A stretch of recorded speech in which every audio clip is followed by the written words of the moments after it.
Halo, selamat sore buat kamu semua yang lagi ngeliat acara Selasa Berbagi pada hari ini. Kembali saya Joko Novianus, menemani kamu semua. Dan ada teman-teman, sekarang kalau lihat di layar ramai bener ya. Wah, ada banyak sekarang orang-orangnya. Aduh, tumben-tumbenan, ini ada pasangan-pasangan ya. Tapi memang asik banget kalau misalkan di hari seperti ini, kita bisa bareng-bareng.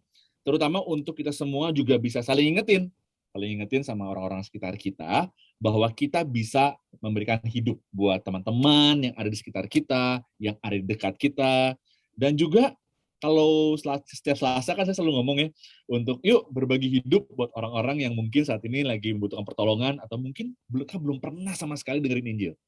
Tapi mungkin untuk hari ini, gimana kalau udah bisa berbagi hidup sama pasangan kamu? Udah belum sih kamu udah ngasih hidup kamu sepenuhnya buat pasangan kamu? Jangan kita mikirin atau melayani orang yang jauh, padahal orang yang dekat di hati justru nggak kita layani dengan baik. Jangan sampai seperti itu ya. Nah, ngomongin tentang berbagi, tentunya saya juga mau sharing untuk yuk ambil bagian bareng-bareng sama apa yang dilakukan oleh Pijar TV.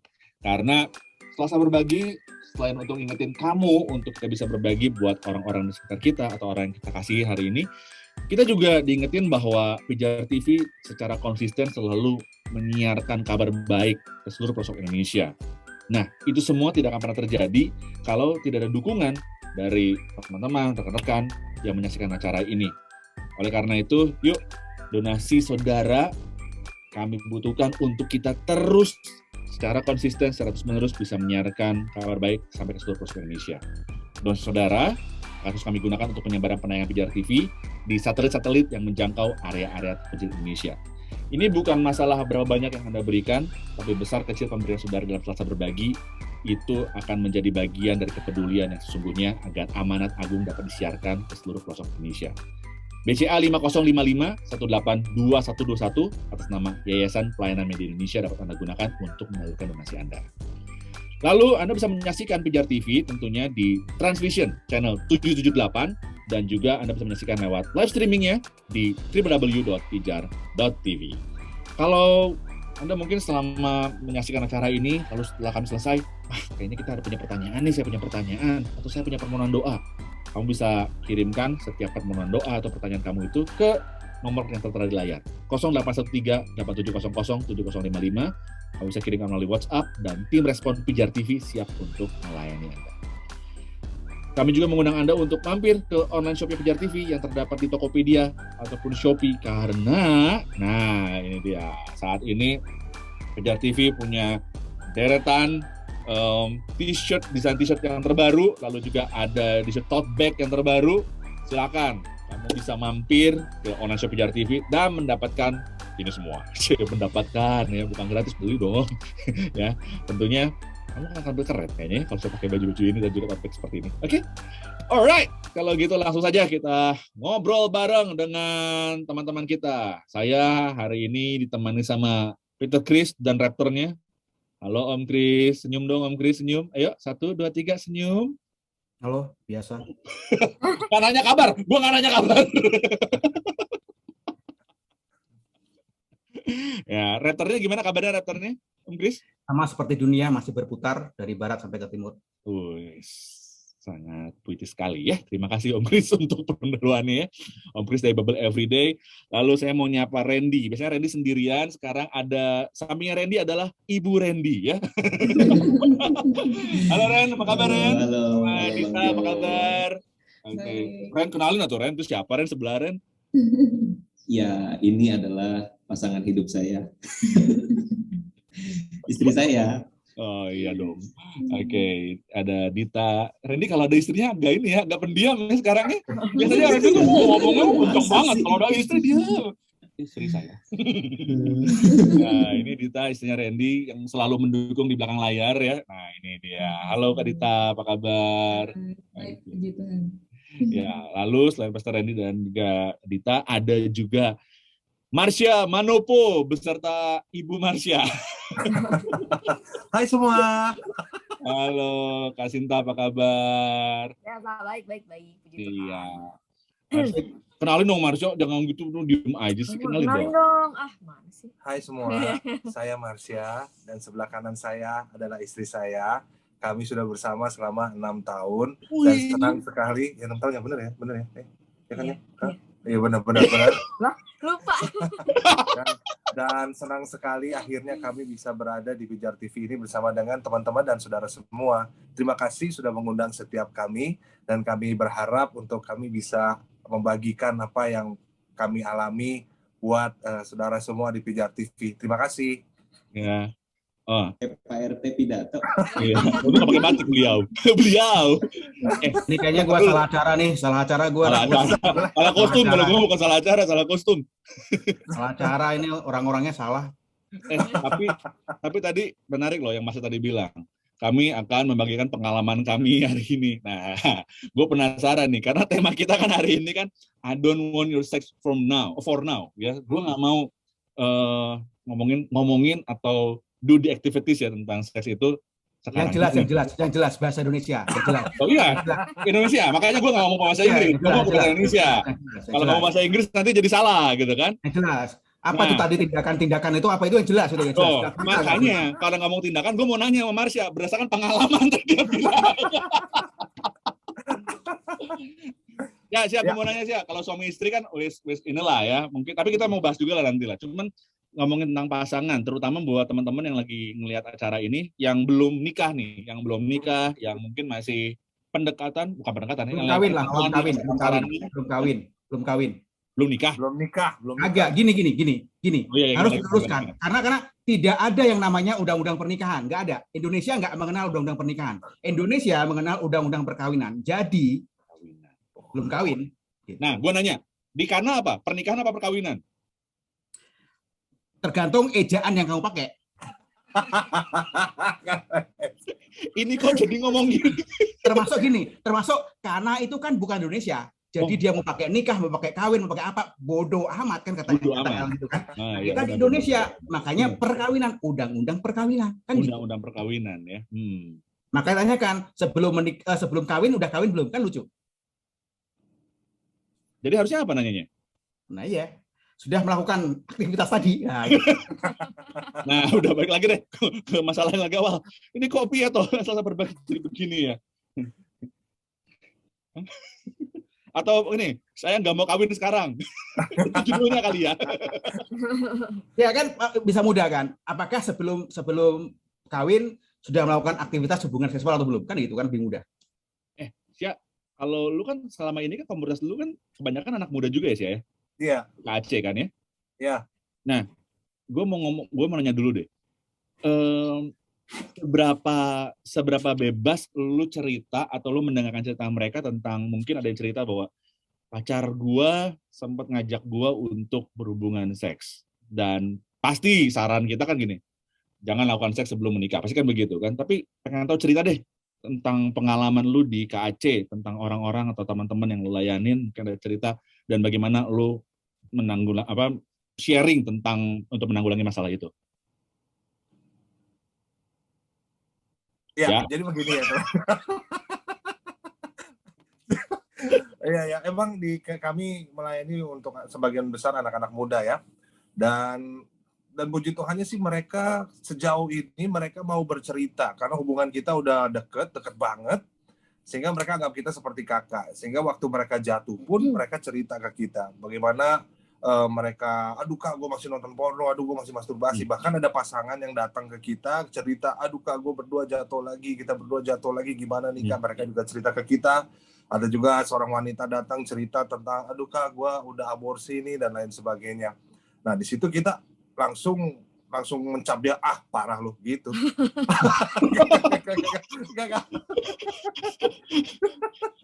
Gila, jangan datang ke sini lagi. Pergi. Ini holy culture movement ini.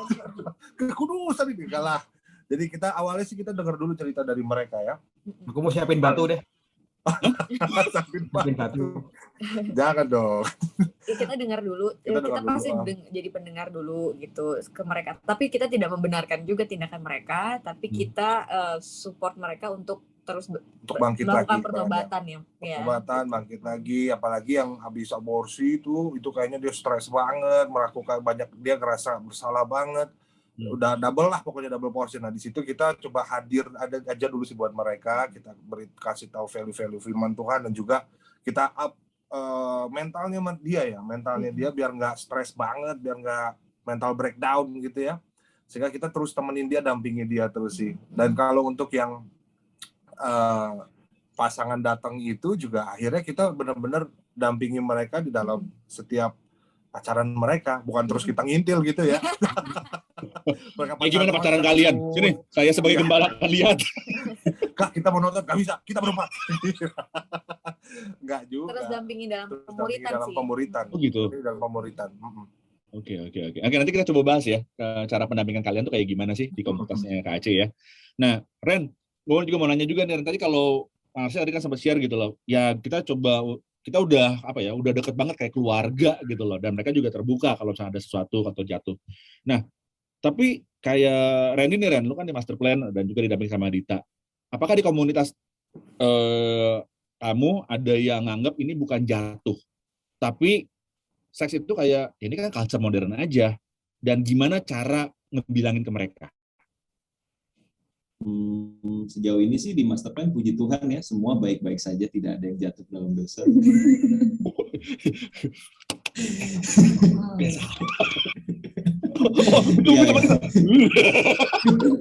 Gue pantas gue nggak cocok di situ ya, gue jatuh terus. Tar dulu, omongan lu Chris bisa bercabang, Chris. Aduh, enggak lah ya. Sama seperti apa yang Marsha hadapi juga ya sama Sinta, bahwa memang di master plan sendiri kita menemukan juga anak-anak yang jatuh ke dalam dosa dan mereka datang untuk mengakuinya, cerita kayak gitu. Dan memang dari awal kita bangun sebuah nilai-nilai culture tentang acceptance dan juga kasih yang memberikan kesempatan kayak gitu. Dan disitulah kita mempraktekkan bagaimana kasih dan penerimaan itu harus bisa dibuktikan kan, terutama orang-orang, anak-anak youth yang kita bina, mereka datang, bahkan ada yang posisinya seorang pemimpin, pengurus, itu pun datang dengan kejatuhan mereka gitu. Dan disitulah kita belajar untuk tidak buru-buru menghakimi, buru-buru untuk mengambil batu dan merajam orang tersebut gitu kan, tapi kita belajar untuk menerima keadaan dia saat itu. Dan pelan-pelan aku percaya kalau orang itu datang untuk dia cerita, dia mau terbuka, itu artinya orang itu tuh udah punya kerinduan untuk berubah gitu. Jadi aku bersyukur ketika Gimana? Jadi kalau orang itu udah datang untuk cerita sama kita sebagai pemimpin rohaninya mereka itu artinya sudah memberi diri untuk ayo deh dibantu, dibimbing untuk aku bisa keluar dari permasalahan ini gitu. Dan aku bersyukur lewat love and acceptance, nilai-nilai yang kita coba bangun, dan akhirnya mereka datang untuk terbuka. Kita doakan mereka dan kita terus follow up di dalam kehidupan mereka. Ya satu persatu mulai ada hal-hal yang diubahkan sih di dalam kehidupan mereka kayak gitu. Walaupun tidak menutup kemungkinan bisa jatuh kembali kayak gitu. Tapi aku percaya dimulai dari love and acceptance itu, lalu dimuridkan tadi, kita pelan-pelan akan mulai ada progresi di dalam kehidupan mereka. Yang jelas kejatuhan mereka di dalam dosa itu bukan akhir dari segalanya. Masih banyak hal yang akan Tuhan kerjakan sih di dalam kehidupan mereka. Itu yang kita tanamkan. Gitu. Pastor Randy Chandra Dinata dan juga Pastor Dita. Luar biasa. Wow.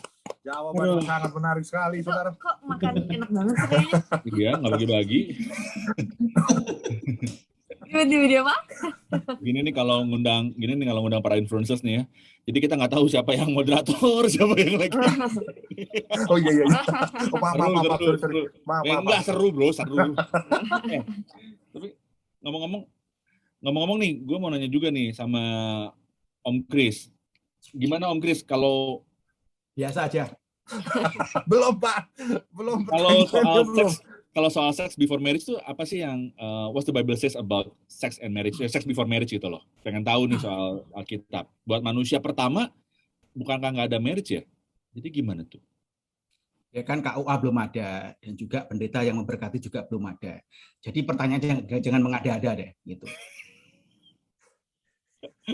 Ya jawab aja dulu. Jadi gimana pendapatnya kalau di Alkitab sendiri tentang sex before marriage? Kurasa gini, kurasa bahwa meskipun dalam hal lembaga legal ataupun lembaga rohani untuk mengatakan sex before marriage atau hubungan seksual sebelum menikah dan segala macamnya itu belum ada, dilegalkan dan seterusnya, tapi kita bisa melihat bahwa ada hal-hal yang timbul. Kita bisa melihat pembuktian terbalik. Hal yang timbul ketika sebuah hubungan seksual yang kemudian dilakukan sebelum adanya pernikahan atau perkawinan tadi itu. Kita lihat apa yang terjadi, contoh yang sangat klasik apa yang terjadi dengan Daud. Daud dengan Bathsheba adalah contoh yang sangat klasik ketika dia punya urge gitu kan, punya kebutuhan yang harus segera disalurkan, tiba-tiba ada orang lihat wanita mandi, waduh langsung disosor aja, dan itu akibatnya berapa anak dia harus mati dan pertumpahan darah yang terjadi di antara anak-anaknya dan bahkan melibatkan seluruh bangsa. Gitu sih. Jadi kita bisa melihat pembuktian yang terbalik bahwa hubungan seksual yang dilakukan sebelum perkawinan atau persetujuan dan diketahui oleh banyak orang, kita katakan diketahui oleh banyak orang, yang biasanya tadi itu ada banyak kerusakannya yang ditimbulkan. Apalagi kalau kita lihat itu lebih jelas lagi mungkin kalau istilah sekarang tanpa consent juga gitu kan. Sebagai seorang yang punya otoritas, Bathsheba pasti nggak akan bisa menolak. Itu contoh-contoh yang sangat gamblang ketika melakukan hubungan seksual tanpa ikatan perkawinan. Begitu Om Kris bersabda ya, semua pada terhening semua ya, hebat ya. Tapi Om Kris, mungkin ada yang nanya gini, tapi kan dari hubungannya Daud sama Bathsheba kan akhirnya ada Salomo yang kita kenal sebagai orang penuh hikmat. Coba kalau Daud nggak sama Bathsheba, mungkin nggak akan ada Salomo mungkin. Betul, gue setuju dengan pendapat Anda. Tapi apakah Anda bisa menanggung segala akibat yang ditimbulkannya? Menggendong atau membawa anak selama bulanan dan kemudian mati. Itu harga yang harus dibayar oleh Bathsheba sendiri. Kemudian Daud harus menanggung. Dia sedih, dia berdoa, dia sedih banget. Dan kemudian semua yang terjadi saat itu, teks mengatakan sejak saat itu darah tidak pernah berhenti dari keluarga Daud. Semua bermula dari teks itu, bermula dari ketika dia melihat Bathsheba dan menginginkannya.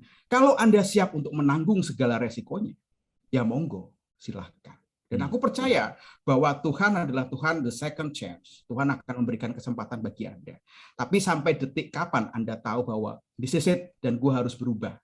Tolong nggak akan pernah tahu. Kalau tiba-tiba hari ini Anda masih melakukan dosa, hidup dalam dosa, dan kemudian mati, dan Anda nggak sempat untuk bertobat, berani bertaruh untuk itu, ya silahkan.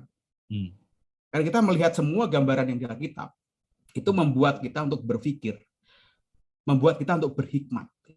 Jadi aku bilang bahwa Bible Everyday mengatakan baca kitab suci itu nggak membuat kita menjadi pintar, nggak membuat kita jadi kaya. Ya, jadi sukses itu berhenti ngomong.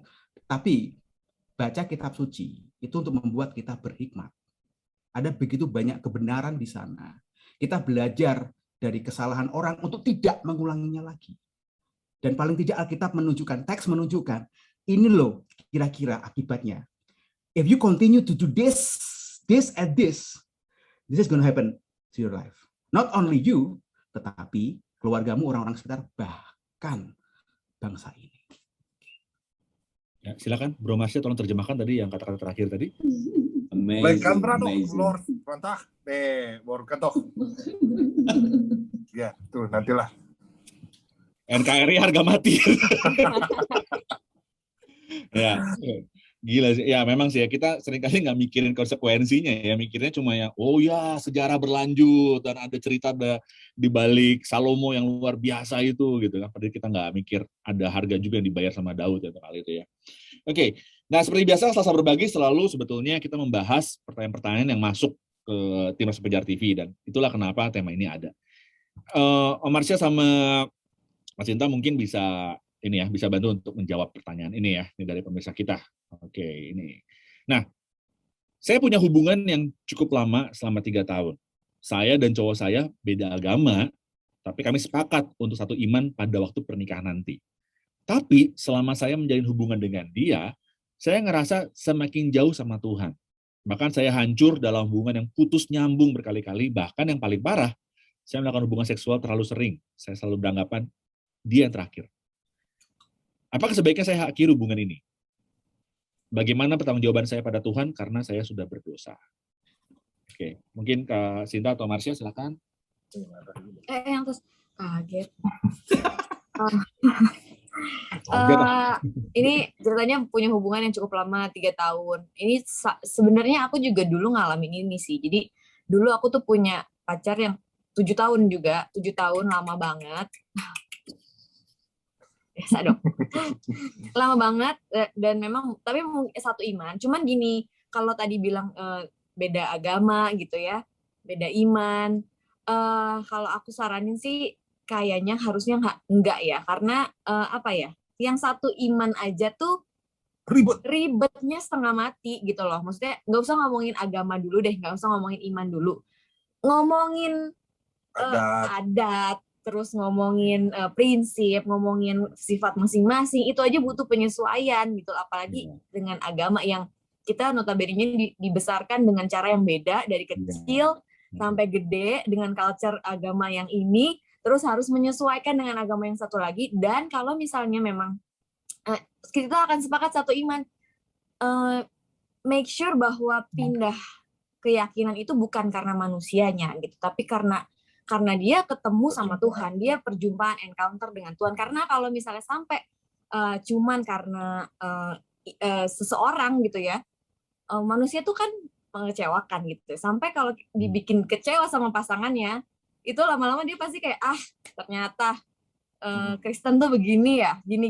Karena kita lihat orangnya, bukan lihat Tuhannya gitu. Jadi make sure kalau itu ya itu perjumpaan dengan Tuhan, nggak usah pacaran dulu. Make sure dia ketemu Tuhan dulu, baru kalau mau itu terserah gitu sih kalau dari aku. Iya, jangan dia memindahkan berhalanya dia, adulterinya dia ke pasangannya gitu, ke pasangannya. Karena banyak juga orang seperti itu. Gue nggak butuh Tuhan, tapi toh dia temen gue baik-baik aja kok. Pas ketemu satu wanita menikah, terus pada akhirnya dia baik-baik aja, hidupnya berubah, bertobat dari suka mabok-mabokan, terus jadi pas ada istrinya enggak, tapi ternyata lama-lama balik lagi ke mabok-mabokan dia.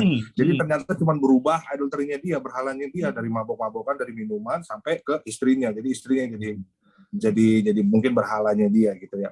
Makanya menurut aku sih buat kamu kalau udah tahu misalnya udah susah dan beda dan itu kamu udah menyadari bahwa kok aku makin lama makin jauh ya. Itu sesuatu yang baik loh sebetulnya. Itu suatu tanda di mana kamu diingatkan sesuatu untuk kok gue kenapa jadi jauh sama Tuhan ya? Ada sebuah kerinduan untuk kembali sebetulnya, kerinduan untuk kembali sama Tuhan. Nah, kalau mulai ngerasa toksik, aku rasa sih memang udah harus disudahi aja. Kalau misalnya orang bilang, ya nanti juga ujung-ujungnya satu iman yang mana dulu nih? Kita tanyain dulu, imannya kamu atau imannya pasangan kamu. Dan itu kan nanti akan, sesuatu yang berat lah ibaratnya. Iya, dan kalau misalnya, tadi ngomongin soal hubungan seks gitu ya, yang aku udah melakukan hubungan seks sebelum nikah dan segala macam. Emang itu gini, aku tuh pernah mengalaminya juga dulu gitu. Jadi aku pernah di kubangan itu dan emang susah lepas gitu ya. Maksudnya jadi kayak over and over again. Karena kalau orang makanya kenapa orang melakukan, Tuhan tuh menciptakan hubungan seks dengan indah banget, seindah itu. Karena ada hormon-hormon yang serotonin itu yang bisa bikin kita tuh kayak terikat satu sama lain. Makanya waktu pisah itu tuh aku baru ngerti waktu kayak takut putus, takut berpisah, itu tuh memang harusnya dilakukan di pernikahan. Makanya kita tuh punya ikatan segitunya gitu. Makanya waktu dilakukan sebelum menikah itu tuh jadi rusak gitu loh. Jadi kayak itu tuh seperti kayak makanya jadi stres mau bunuh diri. Kalau kamu tinggalin aku bunuh diri. Kalau kamu tinggalin aku gini. Nah itu tuh bisa bikin kita segitunya. Karena memang itu tuh tidak seharusnya dilakukan di sebelum pernikahan. Dan aku pernah karena aku pernah dari kubangan itu dan memang susah keluar. Tapi aku mau gini, mau encourage Yeah, kamu yeah, gitu ya. yeah. Mau encourage kamu bahwa gini, dunia tuh masih terang setelah kamu memutuskan untuk tidak lagi. Dunia tuh masih ada, masa depan kamu masih cerah, kamu masih punya masa depan yang bagus, kamu masih bisa melakukan banyak hal. Jadi jangan takut untuk say no, jangan takut untuk putus, karena akan banyak juga pasangan-pasangan atau pria-pria lain yang deserve you better gitu. Jadi tenang aja.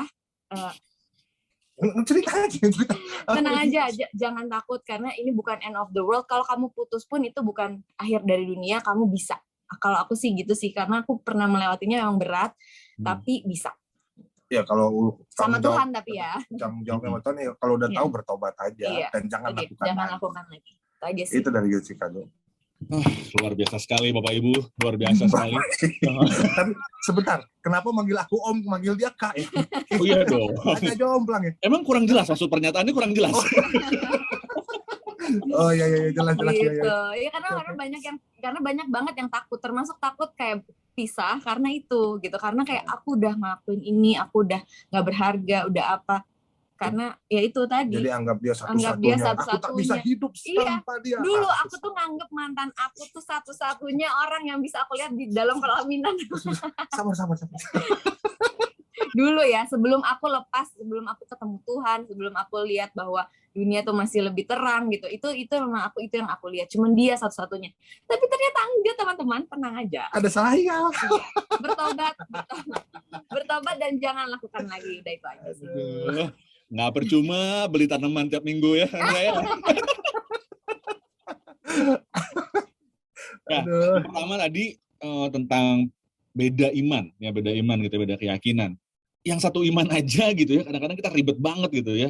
Ada konflik, terus bisa-bisa disalahin agamanya, keyakinannya, padahal mungkin itu pribadinya gitu ya. Jadi itu mungkin nggak sebabnya pertama itu kalau beda keyakinan. Yang kedua tadi Tuhan pasti udah punya, Tuhan tahu kenapa kita nggak boleh melakukan itu sebelum marriage, karena tadi ada ikatan juga, salah satu ikatan emosi yang bisa mempengaruhi keputusan-keputusan kita dalam hubungan tersebut gitu ya, sampai akhirnya bisa aja yang terburuk adalah tadi, kalau enggak gue bunuh diri nih, atau dia adalah salah satunya, padahal mungkin nggak sekecil itu dunianya.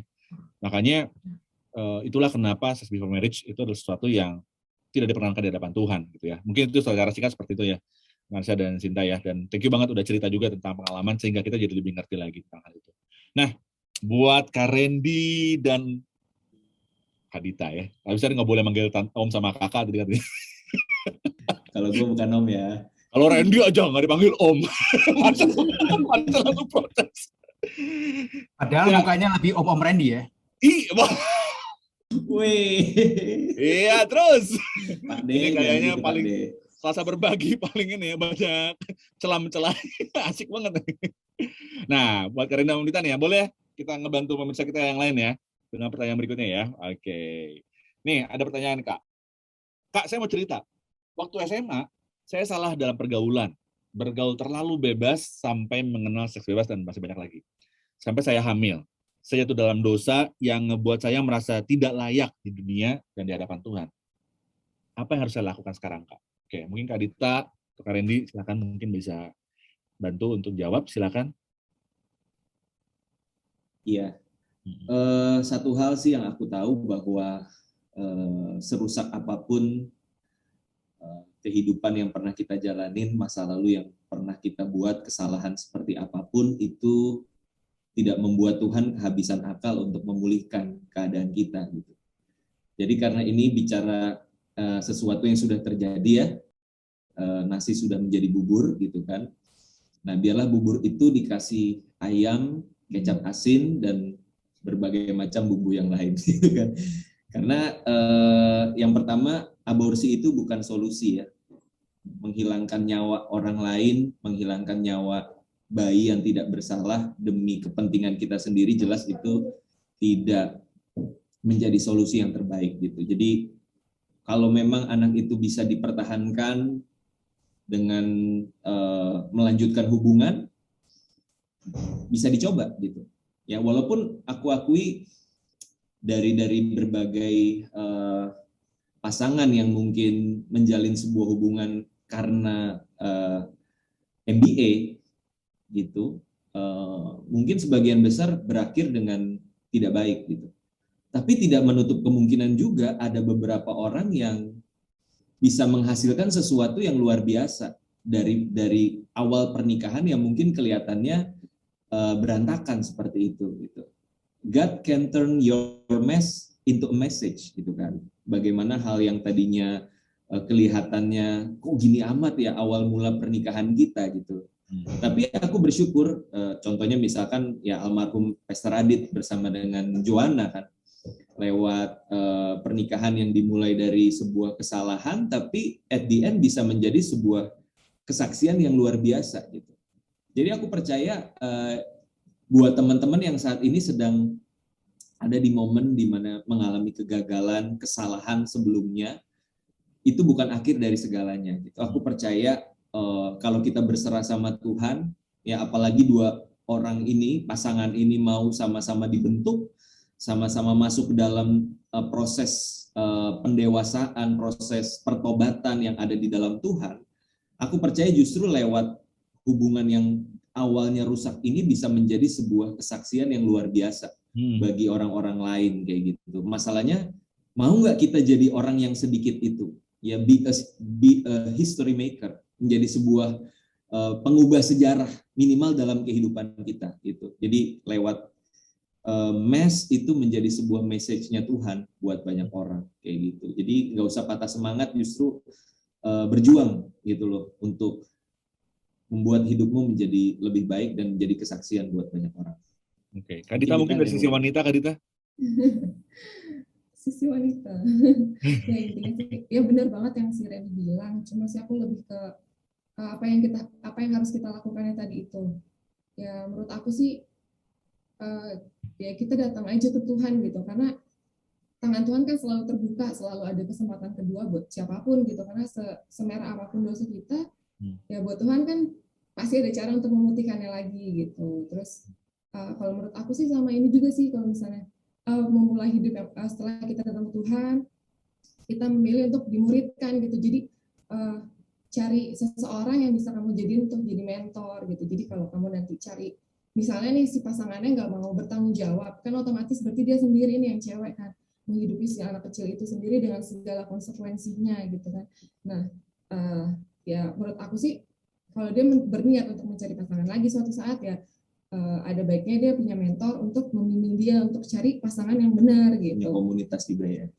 Ya punya komunitas juga gitu, karena untuk ya membimbing dia lah untuk nggak salah jalan lagi, nggak jatuh di lubang yang sama. Begitu sih menurut aku. Jadi pastikan Anda semua mendaftarkan diri ke KAC. Ya, komunitas saya bikin adem ya, karena ada AC-nya ya. Oke, KAC. Nah, tapi Ren, gimana nih Ren, kalau misalnya tadi, kan sempat ngomong tadi ya, ada satu contoh gitu ya, yang ngomongin. Gimana kalau justru orang ini, gimana nih kalau yang punya semacam kayak iman gitu, bahwa ya udah toh, kan ada contoh yang luar biasa tuh, kayak Radit sama Joanna dipakai juga tuh sama Tuhan dari kesalahan mereka. Berarti nggak apa-apa kita jatuh kan, nanti juga Tuhan bisa pakai kita jadi berkat. Nah, itu gimana tuh Ren? Nah, masalahnya kita mau memilih gitu, kita mau learning in a hard way dengan cara yang berat, cara yang sulit, atau kita bisa dengan pertolongan Tuhan di dalam jalannya Tuhan, ya kita bisa menikmati kehidupan yang jauh lebih indah yang Tuhan telah siapkan gitu. Jangan pikir kalau sekarang misalkan orang-orang yang telah berhasil dari hubungan yang berantakan lalu menjadi hubungan yang luar biasa, jangan pikir itu terjadi begitu saja. Itu pasti seperti yang Mas Kris bilang, ada konsekuensi-konsekuensi yang tidak bisa dihindari. Ya, minimal julitan-julitan dari para netizen itu kan tidak bisa dihindari gitu kan. Udah se-powerful misalkan Pastor Adit dan Joanna saat itu, orang masih ada yang nyinyir gitu kan. Wah, itu kan anaknya dari ini, hubungan yang salah dan seterusnya. Dan itu konsekuensi yang tidak bisa dihindari, dan kalau memang kita bisa untuk menjaga hidup kita dengan benar, ya, ketimbang kita mempertaruhkan hidup kita dengan berbagai risiko yang mungkin timbul, mengapa kita tidak mengikuti jalan Tuhan yang lebih baik, yang lebih jelas gitu, dan pada akhirnya juga menjadi berkat kok buat banyak orang. Karena jangan pikir kesaksian yang hebat harus selalu dimulai dengan sebuah kisah hidup yang hancur gitu. Tuhan bisa pakai justru orang-orang yang dengan hidup yang ya boleh dibilang biasa-biasa aja, yang ordinary gitu kan. Kemarin Selasa lalu kan kita bahas banyak tuh, Mas Kris juga sama Pastor Andi ya, bahwa perkenanan Tuhan itu dimulai dengan hal-hal yang kelihatannya sederhana gitu. Ketaatan-ketaatan kecil yang mungkin orang sekarang bilang, wah hidup kudus, lebay banget sih gitu kan. Anak muda sekarang masih jaga kekudusan dalam pernikahan, itu mah nggak zaman banget gitu. Tapi justru dari hal-hal kecil tersebut aku percaya Tuhan akan pakai terus untuk membawa kita kepada tingkat pelayanan, tingkat menjadi berkat yang lebih lagi buat banyak orang kayak gitu. Jadi jangan jadikan kisah hidup orang lain jadi pembenaran ya buat hidup kita yang mungkin saat ini sedang tidak benar kayak Karena gitu sih. kan nggak cuma konsekuensi doang yang banyak, tapi tanggung jawab juga jadi besar gitu. Kita harus tanggung jawab sama diri sendiri, sama anak nanti kalau udah lahir gitu kan, tuh sebenarnya panjang gitu. Iya, karena nggak mudah. Iya, karena kan kalau kita punya anak di luar nikah gitu, bukankah itu sebenarnya kita lagi mempercepat pendewasaan yang seharusnya belum momennya kita di situ, tanggung jawab kita belum sampai situ, tapi pada akhirnya situasi kondisi memaksa kita untuk bertanggung jawab terhadap seorang manusia yang kita sendiri belum siap. Gua aja belum bisa biayain hidup gua, pasangan gua, sekarang muncul satu orang lagi gitu. Jadi konsekuensi dan tanggung jawabnya besar sih dan nggak mudah kayak gitu. Oke. Itu Om Kris udah buka kamera Om Kris? Kita bisa lihat, gue bisa lihat tadi komentarin dia kan dari kehidupan kita. Tuhan jangan nunggu sampai atau menantikan atau hidupmu kacau berantakan gitu kan baru pakai Tuhan luar biasa. Pastor ini adalah contoh kehidupan yang lurus ya, tenang gitu kan. Sekarang dibawa Tuhan naik dengan luar biasa.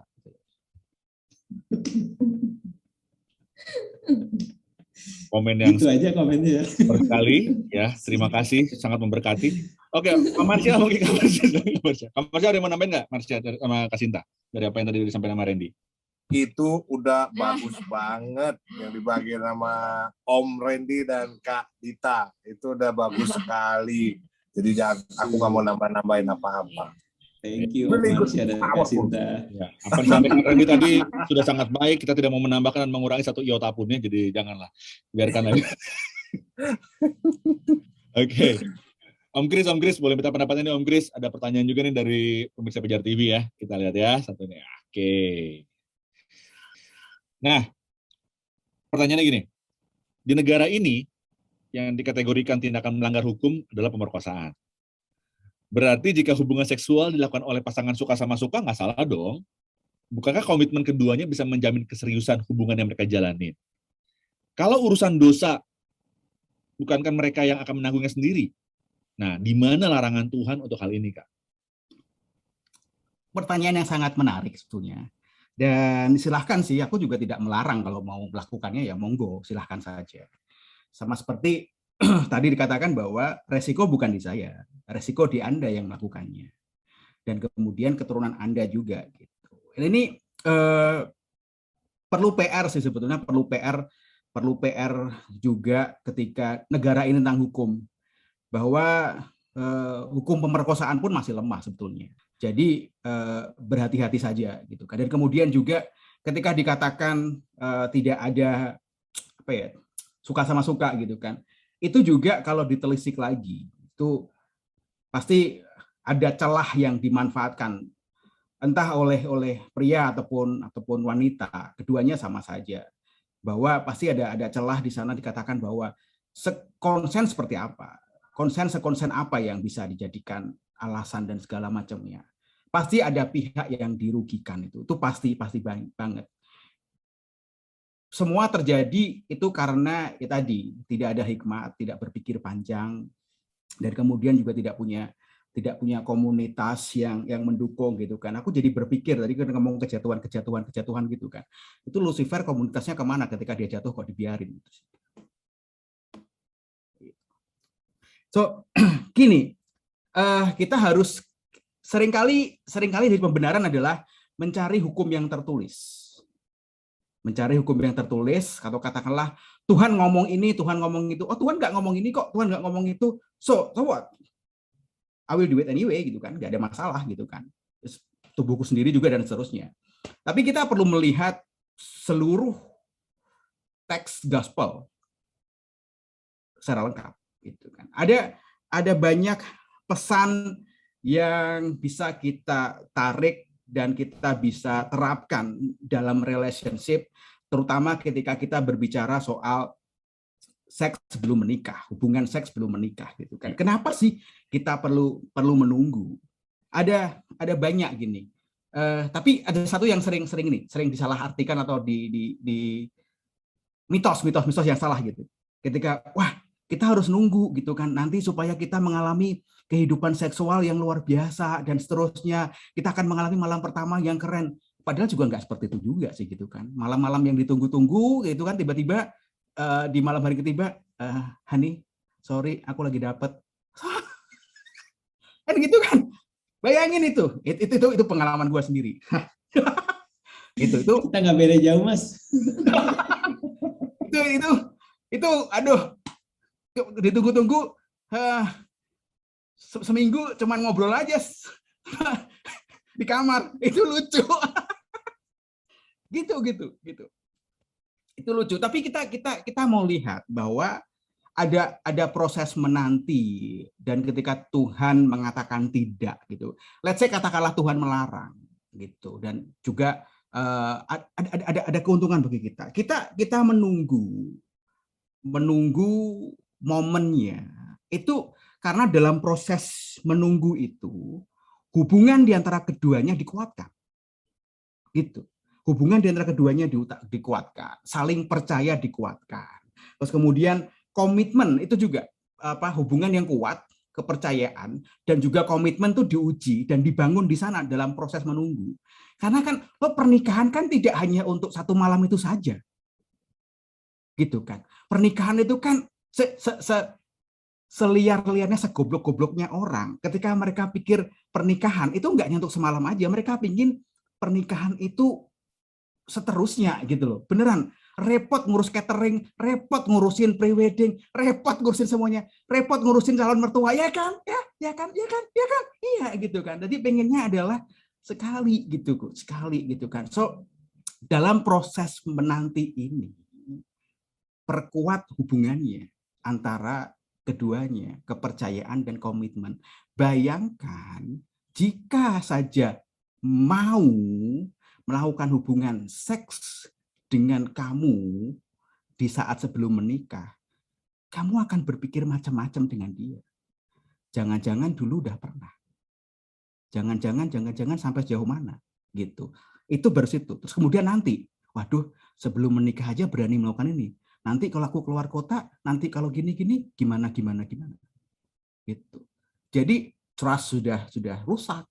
Kemudian nggak ada lagi komitmen, apalagi modal apalagi yang akan dibawa ke dalam jenjang relationship atau hubungan berikutnya, ke jenjang berikutnya dalam pernikahan gitu. Itu sih menurut saya ketika berkata bahwa kenapa Tuhan melarang gitu kan. Dan juga kalau ngomongin misalnya ada buah roh, ketika kemarin ngomong buah roh. Buah roh itu self control, disiplin gitu kan. Nah, pada saat kita tidak bisa mengontrol hasrat kita, tidak bisa mengontrol nafsu kita, apakah mungkin Tuhan hidup dalam diri kita? Apakah mungkin saat itu Roh Kudus memimpin kita? Kan gitu. Jadi sama aja gitu kan. Kalau gitu, bagaimana Tuhan bisa lo katakan melarang kamu, orang kamu sendiri nggak hidup dalam koridornya gitu. Itu sih bro, sederhana aja. Oke, sederhana aja tapi kita semua pedang ngangguk gitu ya setiap apa ini sampai sama Om Kris ya.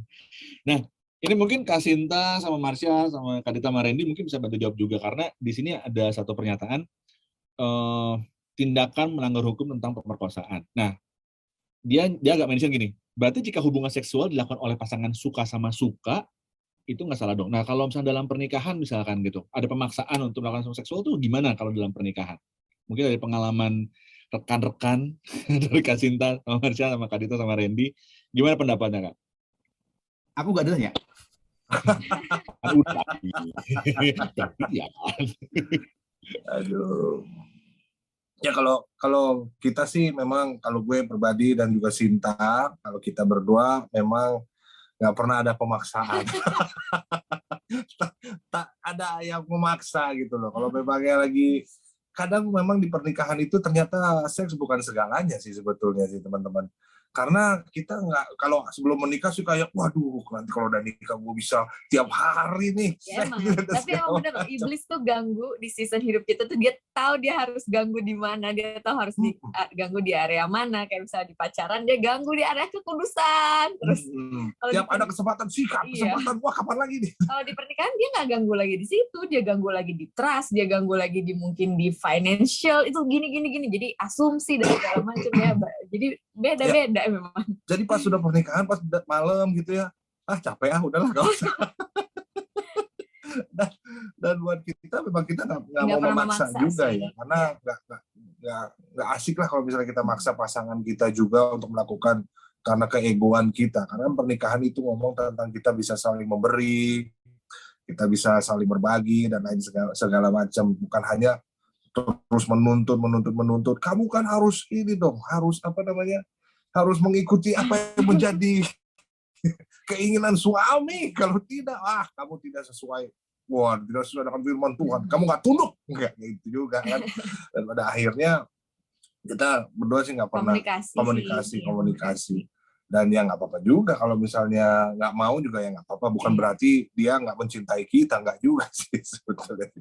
Jadi buat aku dari kita nggak pernah ada pemaksaan. Dan buat aku juga nggak bagus sih maksa-maksa gitu. Apalagi juga udah termasuk menikah ya. Dalam pernikahan, perkawinan. Aduh kasihan banget. Pasti ada yang dirugikan juga kata-kata Om Chris itu. Pasti ada sesuatu yang entah itu istrinya, entah itu suaminya. Kalau ada suami diperkosa ya, ada ya, ada juga. Kayaknya ada juga dipaksa gitu ya. Mungkin juga ada sesuatu yang merasa ada. Ada kan ya, entah itu emosinya, entah itu pikirannya diganggu dan lain sebagainya. Jadi buat aku pemerkosaan di dalam sebuah pernikahan lebih baik jangan, meskipun kita udah dalam ikatan pernikahan. Kalau aku segitu Kak Jo. Ya, makanya kalau udah capek tidur aja. Jo, tanyain Jo. Sangat menarik sekali. Gimana? Tanyain juga Jo ke itu Jo. Tanyain gini, kalau kemudian ada kesepakatan nggak berapa kali sebulan atau seminggu? Nggak ada, kalau kita nggak ada kesepakatan. Tergantung kalau mau program. Kalau program itu ada jadwal tuh. Kenapa? Ya. Spontan. Kayak worship. Ya. Oh, asik. Kita akan mendapatkan adiknya M hari ini. Ya gitu. Silakan Mas Randy. Aduh, gue seneng lah ngeliat kalian pasangan-pasangan gini. Tapi kalau Marsha tadi kan cerita tentang pengalaman dia nih, Ren. Nah, gue mau nanya Ren ini. Kalau tadi kan Marsha cerita tentang pengalaman sama Sinta gitu kan. Nah, tapi gimana pendapat lo sama orang-orang yang mungkin ngalamin ini gitu ya, ngalamin ada pemaksaan gitu di dalam pernikahan mereka, karena mungkin bisa dibilang kayak latar belakang suku mungkin ya, karena apa yang mereka lakukan di dalam pernikahan, ini menurut kebiasaan kami atau adat istiadat kami ya harus gitu loh, walaupun nggak mau ya harus gitu loh, lakukan gitu kan. Nah mungkin lo ada pendapat nggak soal ini? Mungkin buat kita pemaksaan, tapi buat mereka kayak kewajiban, mau nggak mau ya pokoknya harus. Pendapat lo gimana? Jadi sebelumnya aku mau terbuka dulu ya, bahwa aku sering dipaksa sama Dita. Dipaksa nonton drama Korea maksudnya gitu. Dia yang mau, bukan aku maksa. Mau apa nih? Nonton. Oh nonton, sorry. Yang satu drama Korea, yang satu drama Korea, yang satu namaan, pokoknya ya beda-beda lah dua pasangan. Pemaksaan juga tuh. Ya memang di dalam pernikahan aku percaya itu ada sebuah proses ya. Ya jujur aku pribadi juga awal mula pernikahan tadi seperti yang Mas Kris bilang itu ada kejadian unik. Nah aku mau cerita nih. Jadi kan aku menikah gitu. Ya menikah lah ya pasti ya menikah. Terus di malam pertama masing-masing itu lelah, dia sih yang lelah, guanya ngebet tapi dianya capek ya, gua nggak maksa kan, ya udah. Nah terus pas kita masuk ke honeymoon, di hari pertama kita besoknya, jadi kita Minggu Senin tuh berangkat ke Bali, dan sesampainya di Bali baru istirahat gitu, tiba-tiba temennya dia datang tuh, kucuk datang gitu kan, duh ini ada aja nih halangan gitu kan, datang, akhirnya kita pergi ke satu tempat. Mas Kris seneng banget sih. Sama ya Mas. Kita sampai di satu tempat. Agak, gua bayangin gue yang crash the party. Enggak, ini cewek nih tiba-tiba datang gitu kan. Dan terus sampai di satu restoran gitu, Dita ke toilet.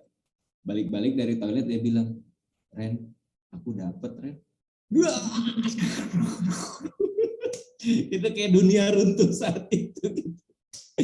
Dan benar itu yang sepanjang honeymoon ya gue uring-uringan, main gaple gitu kan. Oke, nggak jelas ya gitu kan. Itu honeymoon ini, dan ini pertama kali aku cerita ya tentunya ke anak-anak master plan dan di Selasa Berbagi gitu kan. Dan di situ aku belajar sih di dalam hal-hal tersebut. Benar tadi yang Mas Kris bilang, Marsha bilang bahwa pernikahan itu nggak selalu bicara tentang seks gitu loh.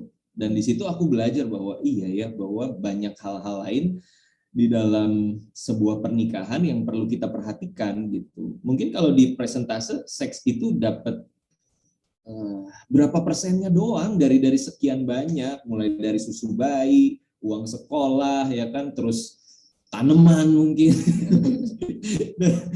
dan berbagai macam kebutuhan yang lain gitu. Dan akhirnya kita sadar bahwa buat apa sih gitu, dalam arti memaksakan kehendak kita di dalam pernikahan khususnya tentang seks kayak gitu kan. Aku percaya kalau kita, apapun budaya kita ya, tadi Bang Jo bilang soal budaya segala macam, kasih itu kan 1 Korintus 13 ya, kalau kita pelajari baik-baik, kasih itu pasti tidak ada paksaan di dalamnya. Kasih itu benar-benar ada ketulusan dan benar-benar karena sesuatu yang timbul dari hati kerinduan. Masa iya sih kalau kita beneran mengasihi pasangan kita cuma mau dapat seksnya doang, tapi orang itu sebenarnya terpaksa.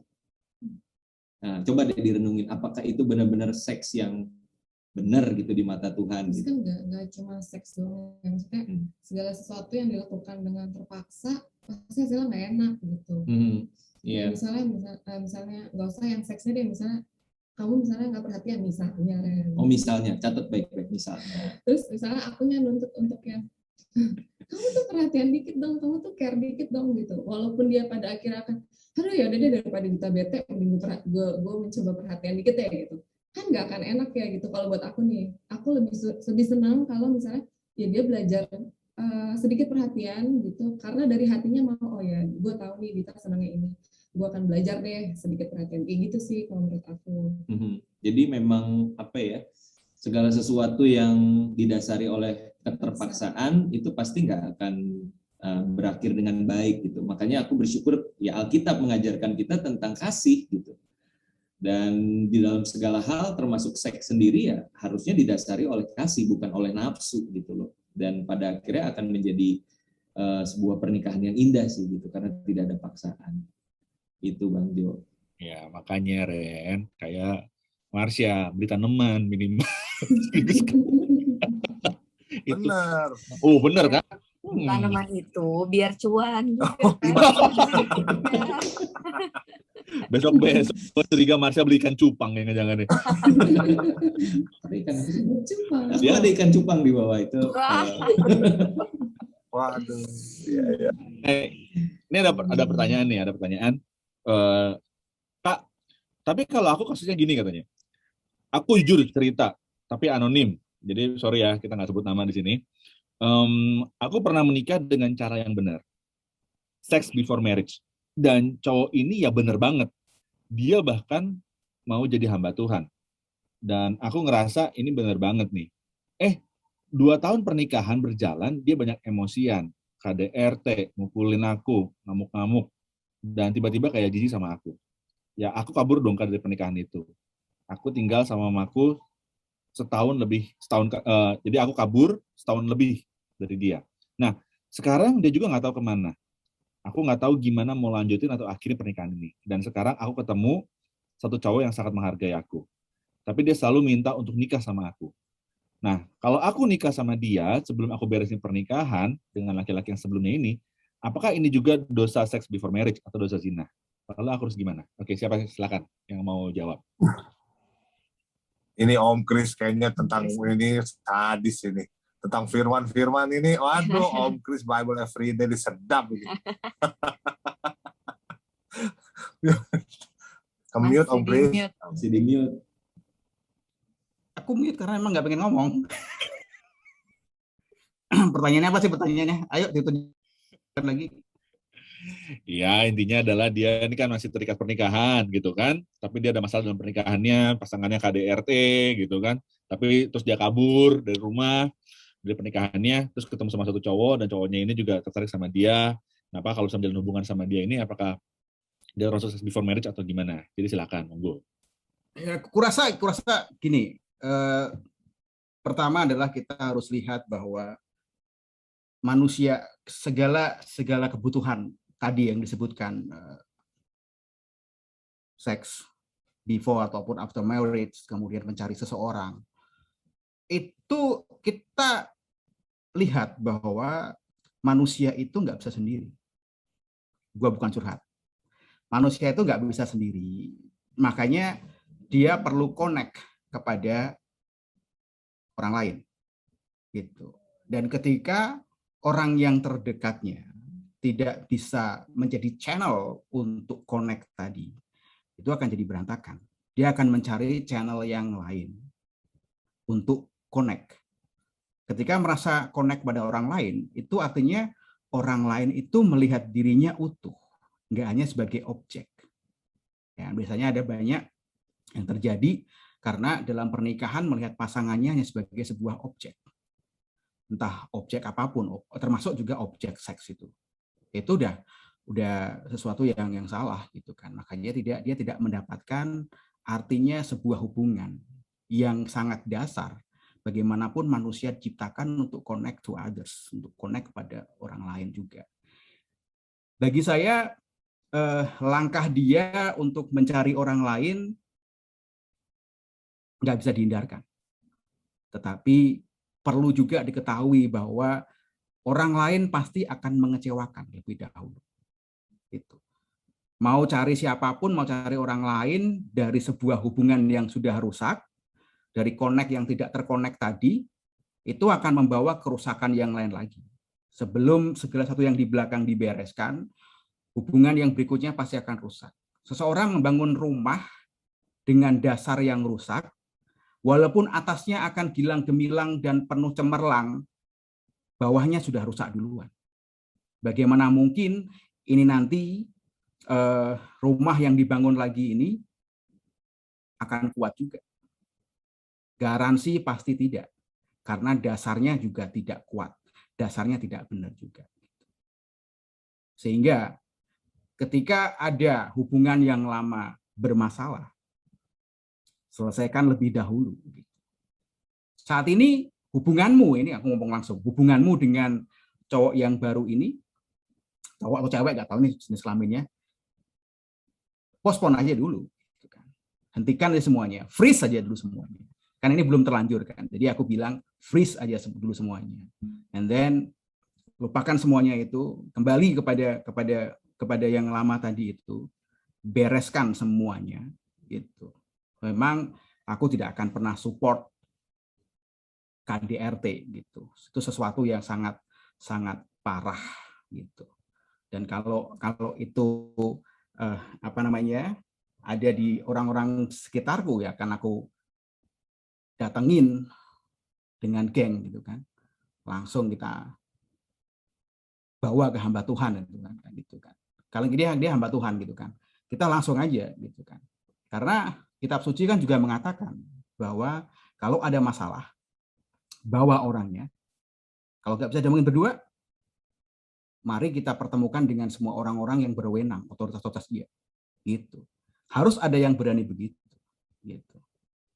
Itu sih bagi saya. Jadi freeze apa yang kamu lakukan sekarang. kembali kepada masalahmu, lihat, cari tahu, dan cari orang-orang yang kamu bisa percayai, dan kemudian angkat itu ke permukaan, expose it, bawa ke atas itu kan, expose, dan kemudian biarkan otoritas yang ada memutuskannya. Aku rasa begitu. Ya. Siap, Om Kris yang ngomong pasti belum pada diem, semua mendengarkan dengan baik ya.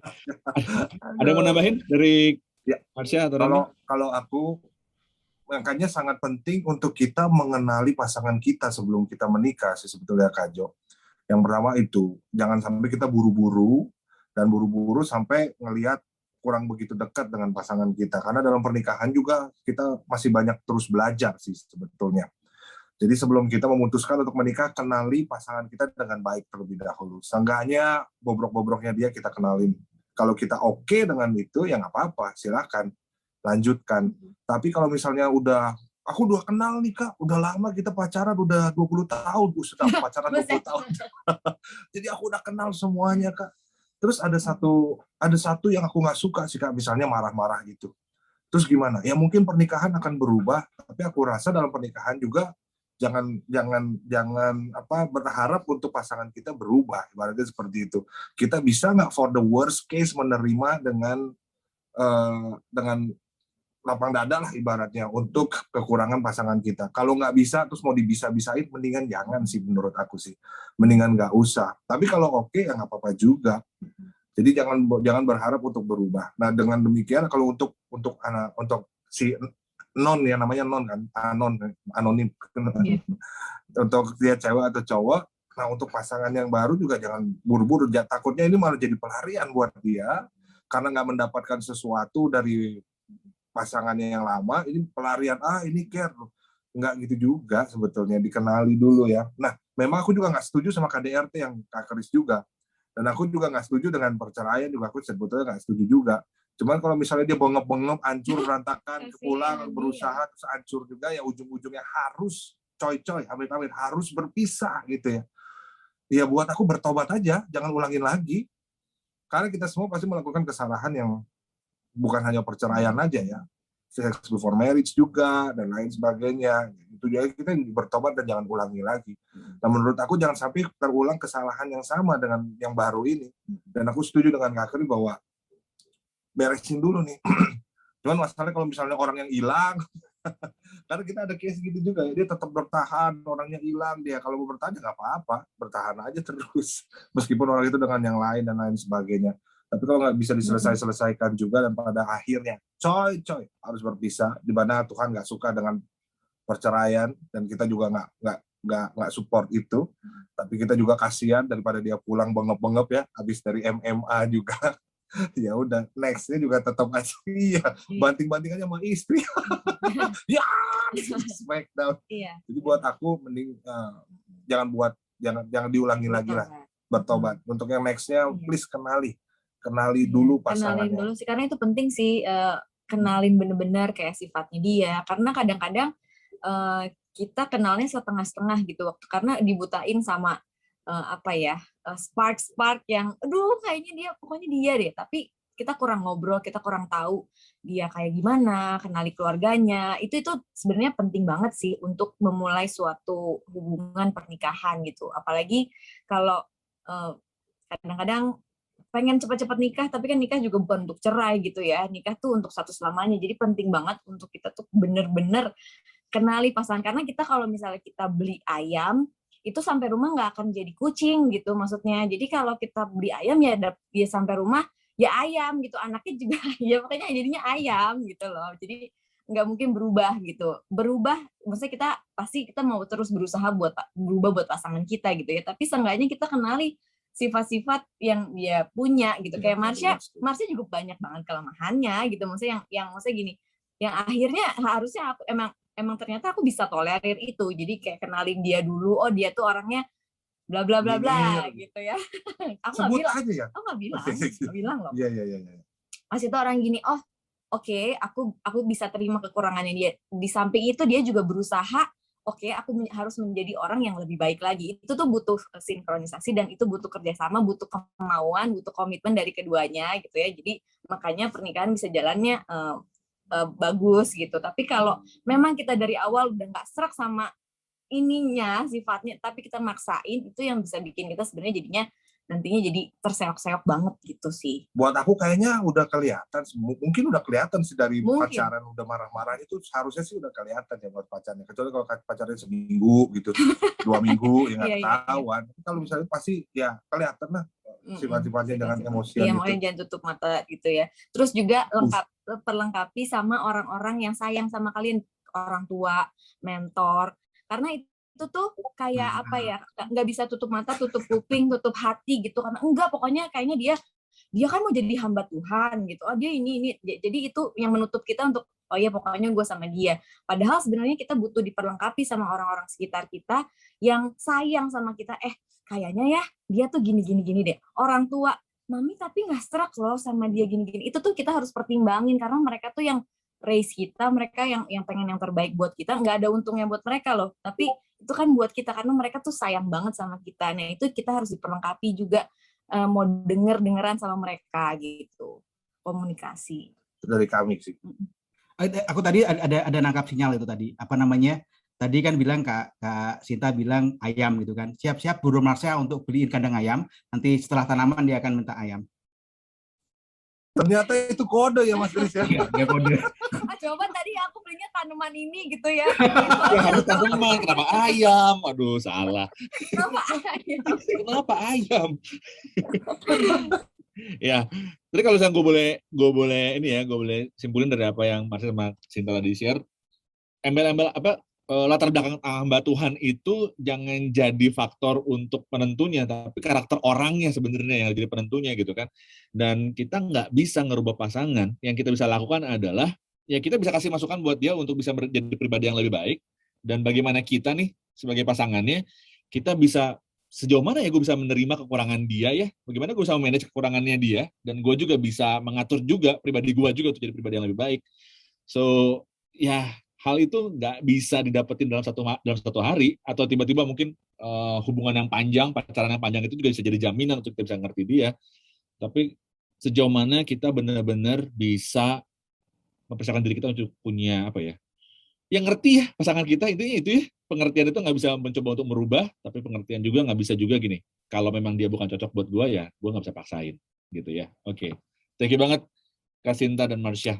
Oke, kita udah sampai 1 jam nih, udah 1 jam malah untuk kita ngobrol tentang selasa berbagi ini. Ini ada satu pertanyaan, tapi juga bisa jadi kesimpulan, ya. Yang teman-teman bisa jawab, silakan dari Randy dulu. Jadi conclusion dari pertanyaan ini.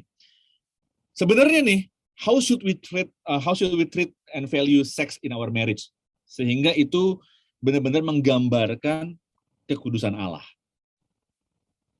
Monggo Ren. Gila, ini pertanyaan konklusi. Jadi nggak konklusi ya. Ya tentunya seks itu kan sebuah rancangan atau desain Tuhan di dalam sebuah pernikahan ya.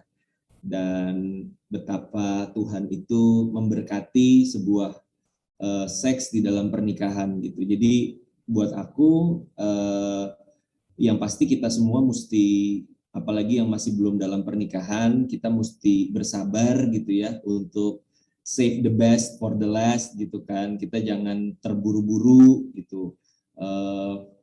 Aku sama Dita berapa tahun kita pacaran? 7 tahun pacaran, dan puji Tuhan by the grace of God kita bisa menjaga kekudusan itu, dan aku juga bisa menyaksikan ini kepada anak-anak youth yang aku bina kayak gitu kan, bahwa memang pada akhirnya kita bisa menjadikan seks itu sebagai sebuah berkat yang Tuhan telah anugerahkan di dalam pernikahan kayak gitu. Dan kalau mau lebih jauh lagi, bahkan seks itu bisa menjadi sebuah perlambangan bahkan betapa intimnya sebuah hubungan antara Tuhan dan manusia kayak gitu loh, lewat seks antar sesama manusia. Wah, ini penjelasannya cukup panjang, nanti bisa ditonton di Sex Revisited ya. Itu di Pijar TV ya, Under Construction, aku sharing juga soal itu, bahwa ketika Tuhan itu menganggap kita sebagai mempelainya, bayangin teman-teman, kita yang berdosa, kita yang penuh dengan kekurangan, keterbatasan, tapi Tuhan memandang kita tuh sebagai mempelainya. Betapa berharganya kita akan di mata Tuhan, dan begitu pun ketika kita memandang pasangan kita di dalam sebuah pernikahan, bukankah harusnya kasih yang sama ya, yang seperti seperti pribadi Tuhan yang memandang kita manusia berdosa itu dengan begitu mengasihi, harusnya kita pun sesama pasangan juga punya perspektif yang sama gitu loh. Dan aku percaya di dalam perspektif yang benar itu, seks pun akan menjadi sesuatu yang indah, bukan lagi soal paksaan, bukan lagi soal sekedar mengejar kepuasan pribadi gitu loh, tapi bagaimana justru kita bisa celebrate berkat Tuhan ini, seks ini di dalam sebuah pernikahan, dan pastinya akan menjadi sesuatu yang indah sih di dalam kehidupan kita. Gitu Bang Jo. Oke. Om Kris, silakan Om. Ini pertanyaan conclusion. Monggo, silakan berikan pendapatnya juga dan konklusinya dari pertanyaan ini. Kurasa gini, bahwa tadi dikatakan seperti apa sih kehidupan seks yang memuliakan Tuhan. Itu untuk mendapatkan atau mencapai a good sex life, a good marital sex life, atau mendapatkan kehidupan seksual pernikahan, perkawinan yang baik di pernikahan, di perkawinan, itu bukan sesuatu yang instan. Bukan sesuatu yang tiba-tiba datang, wah, so good, nggak bisa gitu kan. Itu adalah sebuah proses. Dan dalam proses pasti membutuhkan waktu, membutuhkan effort, kita harus tahu banyak informasi. Maksud saya informasi adalah tentang pasangan kita masing-masing, kita perlu mengenal dia seumur hidup, perlu juga tadi pribadi kita dibentuk menjadi pribadi yang selfless, yang tidak mementingkan diri kita sendiri. Ya kalau tadi bilang lagi capek, lagi menggebu-gebu, ya gimana gitu kan. Kita harus mementingkan orang lain, kita nggak bisa mementingkan diri sendiri yang lagi kebelet dan segala macam, kita harus bisa memadamkan itu. Makanya dibutuhkan komunikasi dan praktis, komunikasi dan praktek yang terus-menerus. Ini sesuatu proses. Jadi proses yang sangat panjang dan seumur hidup, Anda memerlukan menginvestasi emosi saudara, mengatur emosi saudara, dan juga energi. Jangan buang-buang energi untuk sesuatu yang nggak penting, nggak sesuatu yang kecil gitu kan. Fokuskan energi pada sesuatu yang besar. Termasuk dalam proses pernikahan dan hubungan seksual tadi itu juga proses pendewasaan akan buktikan seberapa dewasanya kita dalam menjalani kehidupan pernikahan ini. Perkawinan termasuk juga aktivitas seksual itu juga dipakai untuk Tuhan untuk mematangkan kita menjadi pribadi yang lebih baik lagi, menjadi seorang kekasih yang lebih baik lagi. Korintus mengatakan bahwa kamu telah dibeli dan dengan harga yang tunai, maka muliakanlah Tuhan dengan tubuhmu gitu kan. Dan kalau kemudian cinta adalah seks adalah ekspresi dari cinta Anda kepada pasangannya. Selalu ingat apa yang dikatakan oleh Rasul Paulus di Korintus. Aku bacakan dalam terjemahan J.B. Phillips yang sangat puitik sekali. Love is passion. Jadi sabar kalau belum dikasih, ya kan? Love is passion. Love is kind. It does not envy. It does not boast. It's not proud. Mau berapa kali pun nggak usah bangga, santai aja. Does not dishonor others. It is not self-seeking. It is not easily angered. It keeps no record of wrongs. Love does not delight in evil, but rejoice with truth. It always protects, always trusts, always hopes, always perseveres. Love never fails. Jadi kalau dasarnya cinta, itu semua tadi. Dan seks adalah ekspresi dari cinta yang kudus. Seharusnya demikian. Kayak pakar aja gue ya. Ya, itulah pendapat dari Dr. Love Bible Everyday. Terima kasih Dr. Boyke. Oke. Dari Kasinta sama Marsha silakan. Oke, buat aku, buat kita berdua, seks itu kan memang Tuhan yang ciptain ya, dan seks is good ketika kita melakukannya sesuai dengan firman, itu setelah pernikahan. Dan kalau ngomong tentang pernikahan, pernikahan itu bukan tentang pestanya, bukan tentang cincinnya, bukan tentang gaun, bukan tentang akhirnya gua nikah, punya pasangan, enggak.